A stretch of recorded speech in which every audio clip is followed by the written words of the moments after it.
علی بھائی اگلا کوشچن ہے، میں نے چند سال قبل ہندو دھرم کو چھوڑ کر اسلام قبول کیا تھا، میرے والدین ابھی تک ہندو ہیں، اگر وہ اسی دھرم پر مر گئے تو انہیں دفنانے کی بجائے جلایا جائے گا، اور ظاہر ہے کہ جنازہ پڑھنے کا تو کوئی سوال ہی نہیں۔ پوچھنا یہ ہے کہ کیا اللہ، کوئی مسلم بیٹا اپنے ہندو ماں باپ کی جلانے والی اس رسم میں شریک ہو سکتا ہے؟ پہلے تو جی آپ اللہ کا شکر ادا کریں کہ اللہ نے آپ کو مرنے سے پہلے توحید کی دولت عطا فرمائی ہے، اور یقیناً ایک تکلیف دہ چیز ہے جس کو توحید کی چاشنی مل جائے تو اس کی تو خواہش ہوتی ہے کہ سب سے پہلے اپنے قریبی رشتہ داروں کے اوپر اسے پیش کرے، اور صرف چاشنی کا مسئلہ ہوتا تو تب بھی اگنور کیا جا سکتا تھا۔ اس کے ساتھ ہمیشہ کی کامیابیاں اور ناکامیاں جڑی ہوئی ہیں۔ اگر توحید کی صرف مٹھاس ہی ہوتی نا تو کوئی ایشو نہیں تھا، لیکن توحید کی اس مٹھاس سے روگردانی کرنے والے کے لیے ہمیشہ کی جہنم کا ہونا یہ بہت خطرناک معاملہ ہے۔ اللہم اجرنا من النار۔ تو ظاہر ہے کہ اس طرح کے کئی اور بھائی ہیں جن کا یہ ایشو ہے کہ انہوں نے اسلام قبول کر لیا ہے، ہم سے بھی ای میلز پہ رابطہ کرتے رہتے ہیں، اور آہستہ آہستہ میں ان سے یہ کہتا ہوں کہ محبت کے ساتھ دعوت دیں۔ صحیح بخاری اور مسلم دونوں میں حدیث موجود ہے، ایک صحابیہ حضور سے آ کے عرض کرتی ہیں کہ یا رسول اللہ میرے جو ماں ہے وہ مشرک ہے، تو میں اس کے ساتھ حسن سلوک کروں؟ تو آپ نے فرمایا تم حسن سلوک اس کے ساتھ کرو دنیاوی اعتبار سے، باقی توحید پہ آپ نے کوئی کمپرومائز نہیں کرنا۔ اور قرآن حکیم میں واضح اللہ تعالیٰ نے سورہ توبہ کے اندر آیت نمبر 23 اور 24 ہے، میں تو اس انداز سے بیان نہیں کر سکتا جس طرح ڈاکٹر اسرار صاحب کیا کرتے تھے، بڑے اگریسو انداز کے اندر۔ حقیقت بات ہے کہ وہ انہی کا خاصہ تھا۔ یہ آیت نمبر 23 ہے، اعوذ باللہ من الشیطان الرجیم، سورہ توبہ، ننگی تلوار ہے جی سورہ توبہ۔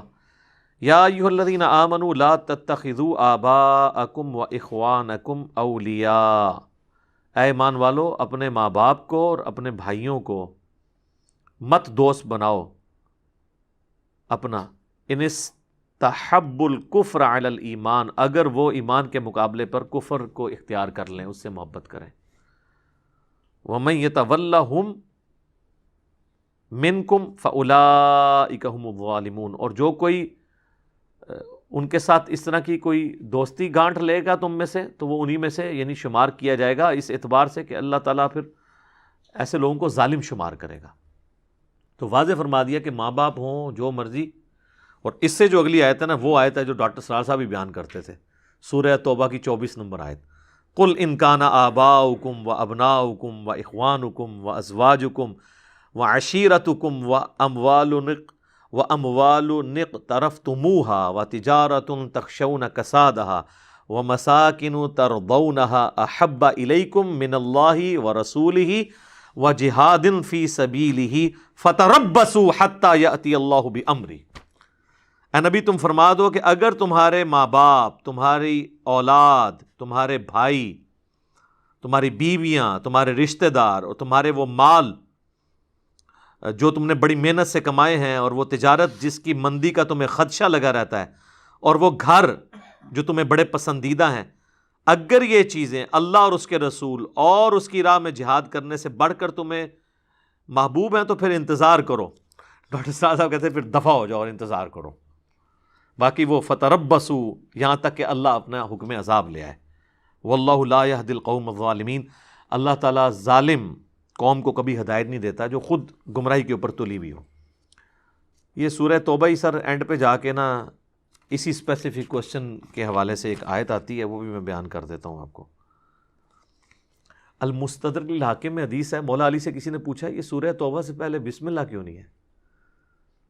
تو مولا علی نے فرمایا کہ سورہ توبہ جو ہے وہ تو ننگی تلوار کے ساتھ نازل ہوئی ہے، یعنی اس میں تو کہا کہ 4 مہینے کا ٹائم ہے، یا تو اسلام قبول کرو ورنہ عذاب استحصال آئے گا اور قتل کیے جائیں گے۔ تو وہ کہتے ہیں جو نازل ہی ننگی تلوار کے ساتھ ہوئی ہے تو وہ اللہ کی صفت رحمان اور رحیم کے ساتھ اس کا آغاز کیسے ہو سکتا تھا؟ سورہ توبہ میں جناب اینڈ پہ جا کے آیات آتی ہیں 113 اور 114، ما کان لنبی والذین آمنوا، کسی نبی کے شایان شان نہیں ہے، نہ کسی ایمان والے کے، ان یستغفروا للمشرکین، کہ وہ دعائے استغفار کریں کسی مشرک کے لیے، ولو کانوا اولی قربا، چاہے وہ اس کا قریبی رشتہ دار ہی کیوں نہ ہو، من بعد ما تبین لهم انہم اصحاب الجحیم، جب کہ اس پہ یہ بات کھل جائے کہ وہ اب دوزخی ہے۔ ظاہر ہے اب جو ہندو مت کے اوپر یا بت پرستی پہ مر گیا تو اب اس کے لیے نہ تو جنازہ نہ دعائے مغفرت ہو سکتی ہے۔ زندگی میں آپ اس کے لیے دعا کر سکتے ہیں کہ اللہ اسے ہدایت دے، مرنے کے بعد نہیں۔ پھر اللہ نے فرمایا وما کان استغفار ابراہیم لابی، اور جہاں تک تعلق ہے ابراہیم کا اپنے باپ کے لیے جو کہ مشرک تھا، اس کے لیے دعا کرنا، الا عن موعدۃ وعدها ایاہ، وہ اس وعدے کے سبب تھا جو اس نے کیا تھا۔ وہ سورہ مریم میں آتا ہے نا کہ ابراہیم کے باپ نے کہا کہ میں تمہیں سنسار کر دوں گا، نکل جا ادھر سے۔ وہ بڑی دردناک گفتگو ہے کہ ابا جان ہدایت قبول کریں، آپ شیطان کے راستے پہ چل گئے، میرے پاس وہ علم آیا جو آپ کے پاس نہیں ہے، میں آپ کو جنت کی طرف بلا رہا ہوں۔ اینڈ پہ ان کا نکل جائے ادھر سے، تو انہوں نے کہا کہ میں نکل تو رہا ہوں، میں آپ کے لیے دعا کرتا رہوں گا۔ تو اللہ تعالیٰ ہمارا کہ ابراہیم جو دعا کرتے رہے نا، وہ انہوں نے اپنے باپ سے ایک وعدہ کیا تھا، فلما تبین لہ انہ عدو للہ، لیکن جب اس پہ یہ کھل گیا کہ وہ اللہ کا دشمن ہے پکا، تبرأ منہ، تو انہوں نے پھر اعلان برات کر دیا۔ ان ابراہیم لأواہ حلیم، بے شک ابراہیم جو تھے وہ بڑے نرم دل تھے، حلم والے تھے۔ تو بہرحال اتنا نرم دل بھی ہو کے جب اللہ کا والا معاملہ آیا تو انہوں نے پھر دعا کرنا بھی بند کر دی۔ تو اب اس طرح کی جب ایکٹیویٹیز پرفارم ہوتی ہیں تو ظاہر ہے کہ اب ایک ہم معاشرے کے اندر بھی جڑے ہوئے ہیں، تو اس ایکٹیویٹی میں اس کو ویٹ کرنے میں تو کوئی حرج نہیں ہے، یعنی جو ایکٹیویٹی پرفارم ہو رہی ہے اس کے اندر آپ پارٹیسپیٹ نہ کریں، وہ جو کچھ شرکی الفاظ بولتے ہیں یہ ویسے وہ جب چتا کو آگ لگائی جا رہی ہے، ظاہر ہے وہ تو اب آپ کے اختیار میں بھی نہیں ہے، آپ روک بھی نہیں سکتے اس کو، تو اس سرمنی میں شامل ہونے میں کوئی حرج نہیں ہے۔ بہرحال اس کے اندر جو کچھ وہ کر رہے ہیں بول رہے ہیں وہ آپ نہ کریں، آپ اس کو اسی طریقے سے ویٹ کریں جس طرح کسی جگہ پہ آگ لگی ہوئی ہے تو آپ کھڑے ہوئے، وہاں موجودگی آپ کی اس لیے بھی ضروری ہے اس اعتبار سے کہ وہ پھر آپ سوشلی دعوت تو کبھی بھی پیش نہیں کر سکیں گے، باقی ان کی وہ جو رسومات ہیں اس کا آپ حصہ نہ بنے کہ بھی وہ بیٹا جا کے تو جناب جا کے چتا کو آگ لگائے گا، آپ نہ لگائیں، کیونکہ اسلام میں تو آپ اس طرح لاش کو آگ نہیں لگا سکتے، لاش کیا کسی آپ جانور کو آگ نہیں لگا سکتے۔ بخاری مسلم میں حدیث ہے کہ آگ کا عذاب جو ہے یہ اللہ نے اپنے ساتھ خاص رکھا ہے، وہی اپنی مخلوق کو دے سکتا ہے، کوئی مخلوق کو عذاب نہیں دے سکتی۔ تو وہ آپ اس ایکٹیویٹی کا حصہ نہ بنیں، ویٹ کرنے کے لیے وہاں ضرور کہیں پیچھے جا کے کھڑے ہو جائیں، وہ ہم بھی یہاں پہ کرنا پڑتا ہے۔ جنازے کے بعد یہ لوگ اجتماعی دعا مانگتے ہیں اور وہ سہارا لیتے ہیں ابو داؤد کی حدیث سے کہ جب جنازہ پڑھو تو خوب لجاجت سے دعا کرو۔ وہ تو ہے کہ جنازے کے اندر جو دعا ہے نا وہ آپ نے لجاجت سے کرنی ہے، یہ نہیں ہے کہ جنازہ پڑھ کے فارغ ہوئے پھر دعا کے لیے بیٹھ گئے آپ اجتماعی۔ باقی وہ ابو داؤد میں حدیث ہے کہ جب اپنے بھائی کو دفنا چکو تو قبر کے سوالات کی استقامت کے لیے دعا کرو، وہ آپ نے قبر پہ کرنی ہے۔ باقی جنازے کی نماز کے بعد جو دعا ہوتی ہے تو خود علماء نے نکال لی ہوئی ہے، اور دیوبندی نہیں کرتے، اہل حدیث نہیں کرتے، بریلوی کرتے ہیں۔ دیوبندیوں سے جب پوچھیں یہ دعا جو ہے بریلوی کرتے ہیں، وہ کہتے ہیں ثابت نہیں ہے، تو اس لیے ہم نہیں کرتے۔ تو ان سے پوچھیں یہاں تو آپ کو ثابت نہیں نظر آ رہا ہے، تو جو آپ فرض نماز کے بعد اجتماعی دعا کرتے ہیں یہ کہاں پہ ثابت ہے؟ وہ کہتے ہیں وہ علماء نے شروع کروائی تھی اس خدشے سے کہیں دعا اٹھ نہ جائے امت سے۔ تو تواڈے مولویاں دا ہی رائٹ ہے خالی بدعت جاری کرنے دا، بدعت ہسنا، اور کسی نو رائٹ نہیں حاصل۔ یہ پریکٹیکلی جواب دیتے ہیں وہ، امت ہی اسی چوک چڑی ہے جناب، امت کی دعا کیوں چکڑی سی؟ ہاں یہ تو سنان تابی کا قول ہے کہ جب کسی قوم کے اندر سے سنت اٹھتی ہے تو بدعت وہاں پہ آ جاتی ہے، جب بدعت آتی ہے تو سنت اٹھ جاتی ہے، اللہ تعالیٰ یعنی اس کے اوپر یہ چیز مسلط کرتا ہے۔ تو یہ اسی طریقے سے، تو اب میں وہ اس لیے بتا رہا تھا کہ اب اس کو آپ نے 100% اس سے ریزیمبلن نہیں کرنی وہ چتا جلائے جانے سے، لیکن جب یہ ایکٹیویٹی ہم تو ظاہر ہے چونکہ سب کے جنازے پڑھ لیتے ہیں، سب اماموں کے پیچھے پڑھ لیتے ہیں، تو اب جب کبھی کسی بریلوی جنازے میں مجھے جانا پڑ جائے تو اب جب جنازے میں آپ پہلی صف میں کھڑے ہیں تو سلام پھیرنے کے بعد سارے جمگٹا لگا کے دعا مانگتے ہیں، تو اب اس وقت تو ایک غیر اخلاقی حرکت لگتی ہے کہ آپ اٹھ کے باہر نکل جائیں، ٹھیک ہے نا؟ اس میں پھر ایک سنگل آؤٹ ہونے والی بات ہوتی ہے، جس طرح یہاں پہ بھی کچھ لوگ ہیں وہ اہل حدیث ہیں، دیوبند بریلوی کے پیچھے نماز پڑھتے ہیں، تو وہ جیسے سلام پھیر کے وہ دعا کرتے ہیں وہ جان بوجھ کے اٹھ کے باہر آ جاتے ہیں، ٹھیک ہے؟ وہ ضرورت نہیں آپ بیٹھ کے اپنے اذکار کریں، آپ ان کے ساتھ ہاتھ اٹھا کے دعا نہ کریں، آپ اپنی دعا کریں، بعد میں آپ اکیلے بے شک ہاتھ اٹھا کے دعا کریں۔ تو ہم پھر یہ کرتے ہیں کہ ہم جنازے میں وہیں کھڑے رہتے ہیں، وہ ہاتھ اٹھا کے دعا کر رہے ہوتے ہیں، ہم ویسے کھڑے رہتے ہیں، تھوڑی انتظار کر لیتے ہیں۔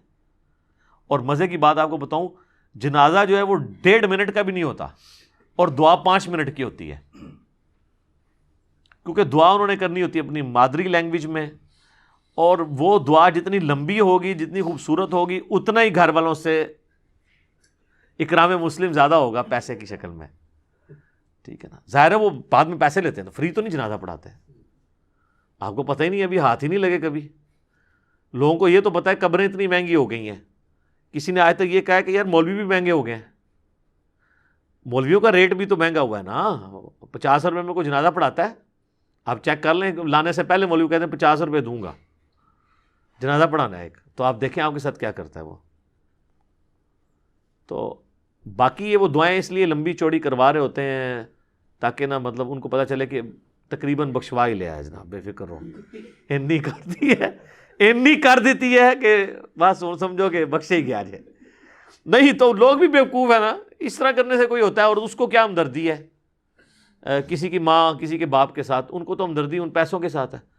اللہ معافی دے، میں تو یعنی بدگمانی نہیں کرتا، باقی میں اگر اس جگہ پہ ہوں تو میرا خیال ہے کہ یہ بیچارے تو جنازہ پڑھاتے ہوئے بھی اگر سوچ رہے ہوں گے کہ یار اس کے تو 3 بیٹے انگلینڈ سے آئے ہوئے ہیں، اور اس کی بیٹی فلاں جگہ سے آئی ہے، پتہ نہیں وہ پاؤنڈ دیتی ہے، یورو دیتی ہے یا ڈالر. بالکل صحیح بات ہے، صحیح نیشنل چیز ہے یار. آپ کسی بندے کو جنازے پہ لے جائیں کہ یہ بندہ مرا ہے جس کے یعنی سارے بچے باہر شفٹ ہیں، اور اسپیشل یعنی یہ جنازہ لیٹ کروایا ہے 1 دن یا چند گھنٹے، 12 بندے آ رہے ہیں. تے 12 باقی لوگوں کو تو انتظار ہے جنازہ پڑھنے کا، تو مولویوں کو کوئی انتظار نہیں کہ 12 آ رہے ہیں تو پھر سر کوئی ساڈی بھی خدمت کرن گے. ہاں تو یہ چیز بھی ہوتی ہے. یہ تو نہیں فی سبیل اللہ پڑھا رہے ہوتے ہیں، وہ اس طرح تو نہیں ہوتا. اور جو زیادہ سمجھدار و ہوشیار ہوتے ہیں وہ تو مطلب جا کے میت کے اوپر کہتے ہیں کہ جی بس آخری دن تواڈے ابا جی کہندے سن کہ اے تھوڑا جا مسجد کا کام کرانا سی، تو کہندے سن میں انشاءاللہ بے فکر ہو جی مولوی صاحب ہو جائے گا. تو اب وہ جوان بیٹا بیٹھا ہے جس نے نہ نماز پڑھی، نہ کبھی مسجد میں گیا، نہ مولویوں کی اسے کارستانیوں کا پتہ. اتنے لوگوں میں جب ایک مولوی بات کر دے گا، بے شک جھوٹی موٹی کرے توریہ کر کے، تو وہ تو مجبوراً کچھ جیب ڈھیلی کر کے اس کو دے گئی نا. تو یہ طریقہ واردات ہوتا ہے ان کا یہ کرنے کا، تو یہ کرتے ہیں. تو باقی وہ بات آئی کہ اگر اس طرح جیوز کرسچنز میں سے کوئی مسلمان ہوتا ہے اور ان کو کہیں اس طرح کی ایکٹیویٹیز میں حصہ لینا پڑتا ہے، تو بس وہ اس کا حصہ بن کے نہیں، صرف آبزرور کے طور پہ ضرور شامل ہوں. وہ بھی نہیں، بالکل پیچھے ہٹنے والی بات بھی نہیں ہے، اور اس کے اندر ہی پارٹیسپیٹ نہ کریں، کیونکہ وہ تو پھر قرآن پاک کی میں نے یاد پڑھ دی ہے کہ جو کفر پہ مرا ہے، شرک کے اوپر مرا ہے، اس کے ساتھ تو آپ اس طرح کا معاملہ نہیں کر سکتے. ٹھیک ہوگا جی. جزاکم اللہ خیرہ.